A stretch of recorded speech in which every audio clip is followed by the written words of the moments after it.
Welcome to EPG Pathshala. I am Dr. Neeru Tandon from Department of English, VSSG College, Kanpur. We are discussing paper English language teaching, and this particular module, the second language instruction in India, has been written by Dr. Reshu Shukla. In this module, we are discussing need, importance, and functions of language, difference between the native language and the second language. As far as India is concerned, English is the second language and native language may vary from Hindi, Tamil, Telugu. It depends upon the area concerned. Process and stages of second language acquisition, then factors affecting second language learning process, principles and methods of second language instructions, and role of a second language instructor. Let us start with the great poet and writer Samuel Taylor Coleridge. Coleridge is a known figure of 19th century England who wrote a lot of things with Wordsworth. He said, "Language is the armory of the human mind and at once contains the trophies of its past and the weapons of its future conquests." Unquote. Ever since the beginning of human life, the language has been the most convenient medium for sharing our ideas, feelings, thoughts, experiences, and knowledge. Initially, to fulfill these needs, people used symbols, signals, signs, postures, and gestures to convey their messages. The verbal use of language is a result of a search for an appropriate medium of expression. So we can say the process of language development is the second name of socialization. It has played a great role in the growth of society in all aspects. The importance and need of language in our life has increased to manyfold with technical and professional developments and advancements in almost every field of human experience. In present scenario, we live in a global village. It has introduced the culture of a word family where we all are interconnected to each other. This dynamically changing social outlook has given birth to multilingualism. As a result, approximately 5,000 to 7,000 languages are being used actively in the world today. This has carved a niche for a comprehensive study of language instruction program for uninterrupted growth of society and to fulfill the need of rapidly advancing social structure. Now, what is language? Often we talk about second language, first language, then at least we must be clear in our thought process. What is language? The language is a combination of signs, symbols, alphabet, words, vocabulary, and grammar to construct a meaningful message. It is a logical arrangement of written and oral words in an extendable and modifiable structure of grammar. This scientific implication of language is known as linguistics. In order to learn any language, one has to understand the development process of language. Now, what is this language development process? You can see in this chart that we have observation of environment. Now, after that, using language as medium of expression on one hand, then analysis of experience on the other, and then conversion of thoughts into language, that is one, and finally the formation of thoughts. So that is the process how a language develops. So whenever we talk about all this process or the development, then the formation of thought using language, that is a different phenomena altogether. Whenever we think anything, of course we think in a language. That language may be any language for that matter. But the formation of thoughts cannot happen without a language. So if that language is L1, then what happens while expressing it in L2, we just do the translation process. So researchers and teachers, they train students that they should start thinking in L2 itself so that that particular language should get its development. The functions of languages are manifold. Language contributes in almost every aspect of human development.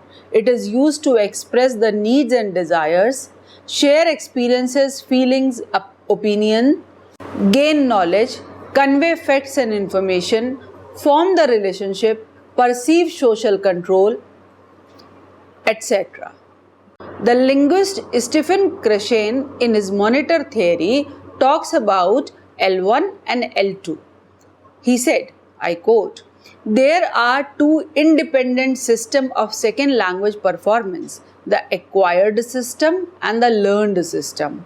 The acquired system or acquisition is the product of a subconscious process very similar to the process children undergo when they acquire their first language. It requires meaningful interaction in the target language, natural communication in which speakers are concentrated not in the form of their utterances but in the communicative act." Unquote.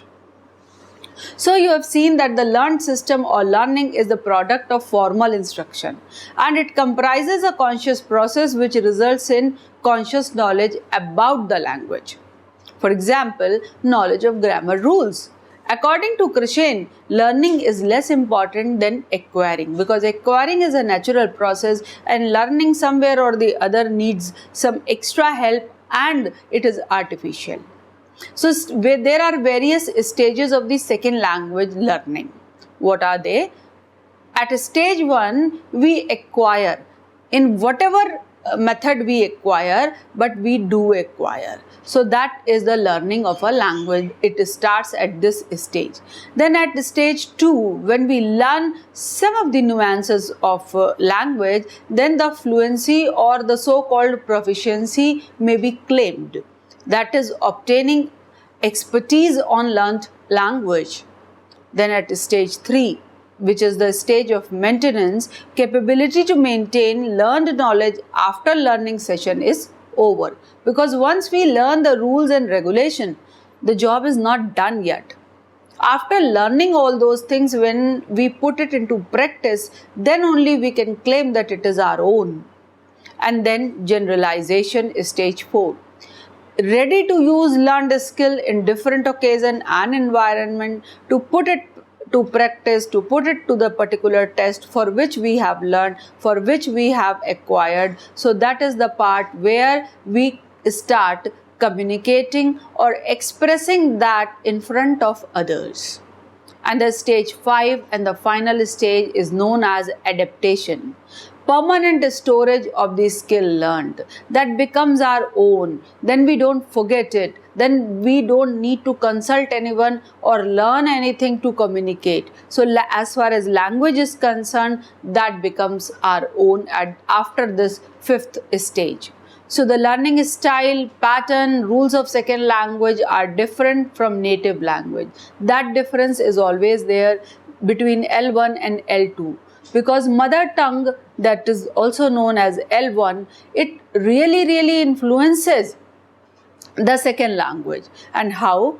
That the way we pronounce words, the way we understand the concept of grammar, the way we frame meaning pattern, and we use syntax. So in all the 4 ways, mother tongue has its own influence on the second language. Suppose we just pronounce the word in a very particular way in our mother tongue.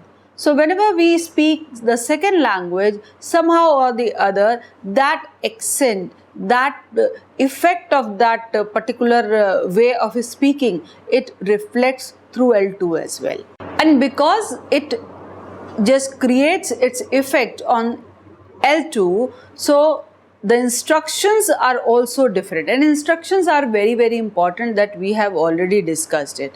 So principles of second language instructions, they are different from L1, because L1 is mostly acquired and L2 is mostly learned also as far as acquisition is concerned. So Consideration of a student's background is very, very important. A language instructor should consider the complete background of these students, that may be social, that may be psychological, or maybe both, and their performance in other learning activities. This will help in knowing the learning pattern and comfort zone of the learner. For example, if a student performs well in written test of language and is unable to answer oral. Now, what is the solution? That the instructor should provide maximum opportunities of classroom discussion in spite of forcing him or her to answer the question. Whenever we talk about instructions in second language, we should make it clear this instructor may be the teacher, the role model, the helper, or instructions may come from technology as well. So language learning as creative activity. It should be governed by creativity, where all students can perform according to their innate capacity. Many times we have discussed in various modules that it should be the language class should be interactive. This will enhance the confidence of the speakers, and students should be given group activity where they have liberty to just perform according to their capacity and free will. Role play, individual presentations, group presentations, concept writing, picture writing, these are the opportunities. An opportunity to listen also should be there through audio recordings, followed by performance-based assessment. Now, if a student takes active part in group discussion but struggles in stage presentation, then the solution is that the instructor should not mention it as his or her weakness. The best way is to make such students overcome their stage fear, to design role play opportunities in group discussion sessions. Now, the best way of learning is by doing. When you hear something, then a certain portion of that particular thing may be acquired. When you just watch, a better portion. But when you get yourself involved in that particular thing, then the most portion of that particular learning becomes your own. So as we know, practice makes one perfect. The concept very well implies on learning of the second language, which is purely an effort-based learning process. In this respect, the classroom instruction should be followed by a proper set of classwork and homework practice also. If a student performs brilliantly in oral activities but commits spelling and grammatical errors while writing his assignments, the instructor should ask him to make a presentation of his choice using particular tense or grammatical structure in which he is not doing fairly well. This will enhance students' grammar understanding along with improved drafting skill. If the instructor humiliates that child in front of other students of the group, then the learning process will be slow.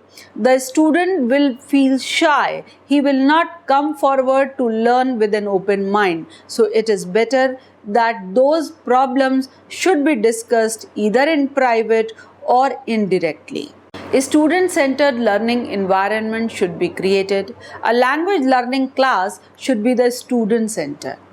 This system promotes a two-way communication process where students are not passive listeners. Rather, they are active participants from the beginning till the end of the session.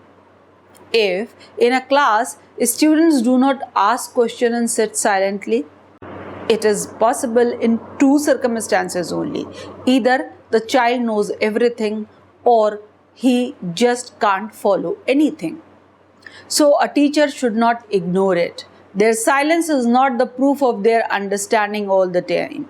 It may be due to other reasons like fear of punishment, a strict image of instructor, embarrassment, anxiety, etc. So the question answer pattern is advisable in such condition. The instructor should motivate the learners to come forward, to speak, to express their doubts and get their solutions. The best language class is the one that combines all the four language skills. when we just motivate the learners to use listening in a very controlled way, then speaking in whatever way they can, and other than that, writing also should be, written communication should also be the part of it.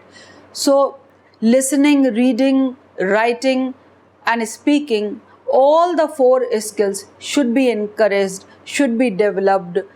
Then only the language may be acquired in a better way, and the job of instructor will be complete. Now, what is the structuring of the learning task? A learning task should be a combination of theory and practical. Theory alone will make learning monotonous. On the other hand, practical exercises in absence of theoretical rules will never complete the learning process.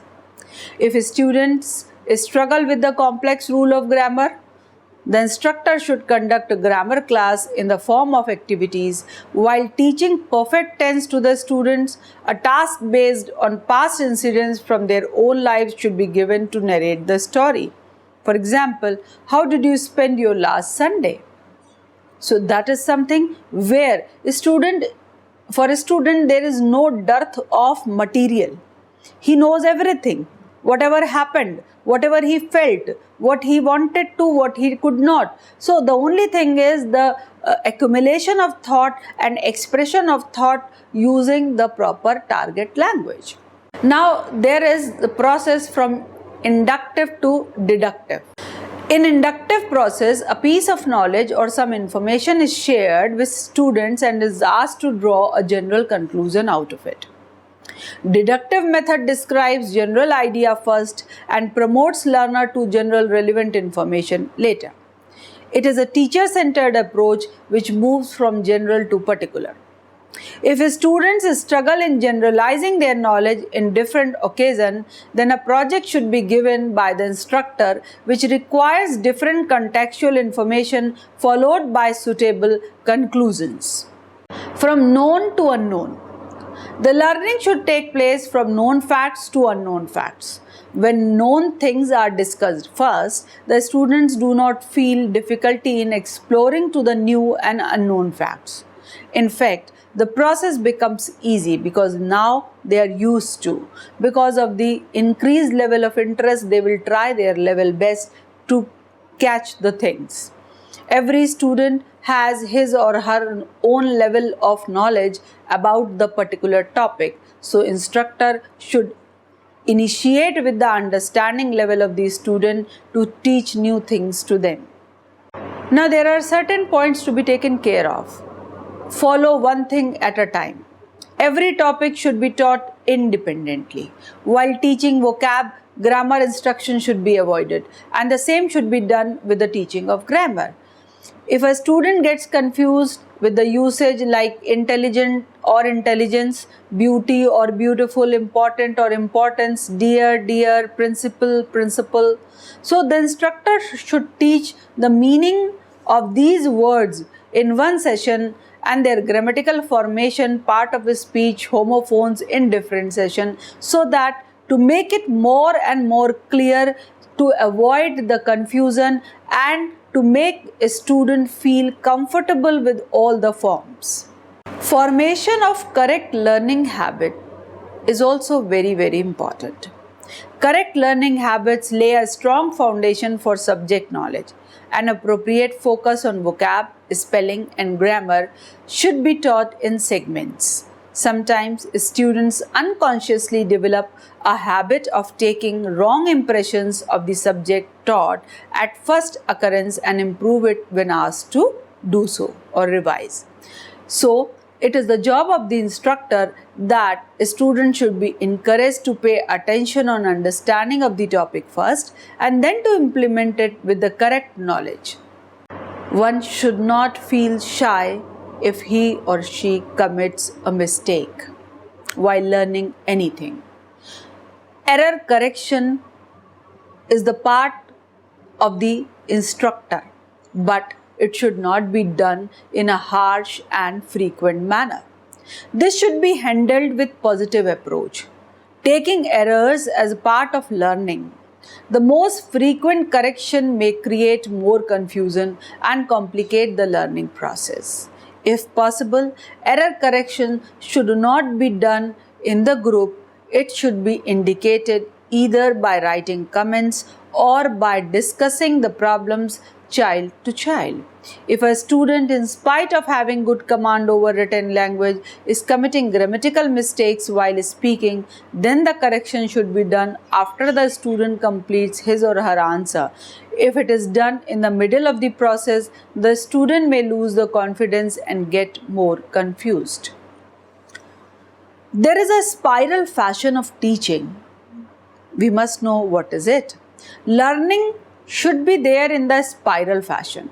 This will enhance contextual usage of the rules. It will also help in analyzing the examples and their correct implementation. In teaching particular form of tense, for example, in different usages should be mentioned at the same time for spiral learning. For example, I'll go to the market today. What is it? Is it correct or not? The student should come forward and he may say, I will go to market. Then we will go to temple tomorrow. So there should be difference between these two sentences, and a student should be in the position to understand the difference between these two tenses also. Now, understanding of individual differences. Every individual has different learning capacity and level. This mix should be handled skillfully, giving every individual equal importance. This will keep all students engaged in active learning process. If a class is of mixed ability class, then the task should be given according to the level of students. The bright students will complete the task much earlier in comparison to average and slow learners if the demarcation is not made. So the assignments of a bright student should be comparatively tough to maintain his interest level intact. I told you that teaching should be the spiral way. So teaching with examples is connected with that only. Examples are better than precept. So examples provide a visual effect and understanding of any topic. It is a mnemonic technique that when you just connect it with something they already know, then that thing becomes permanent for their memory. Mere description of rules will not help students forming permanency of knowledge. If we need to teach physical barriers occurring in the communication process, the examples such as noise, disturbance, echo, unwanted sound made by devices like fan, etc., it should be quoted appropriately and it should be demonstrated in front of the student so that they can just differentiate between various sounds and they can just understand what all these things mean for them. Now, dynamic environment of learning is also very, very important. Instructions should be done involving variety of activities to reduce the chance of monotony and keep the environment alive. This will also ensure the regular presence of students in the class. Their interest will be always, it will be live. They will try to come and have their doubts solved in the particular class only. Use of audio-visual aid is very, very important to make class lively.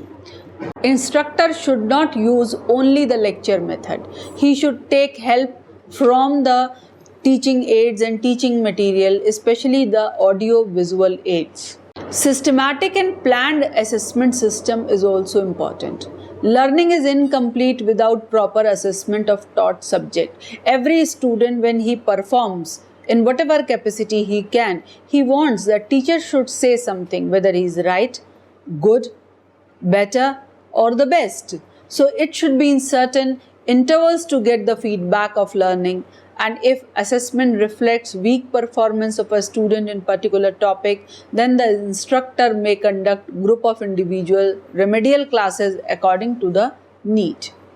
I'll just repeat whatever we have done in points, like follow the principle of one thing at a time, then formation of correct learning habits, consider error as part of learning, spiral fashion teaching, understanding of individual differences, teaching with examples, dynamic environment of learning, use of audio-visual aids, and finally systematic and planned assessment of their learning. Now let us concentrate on methods of instructions.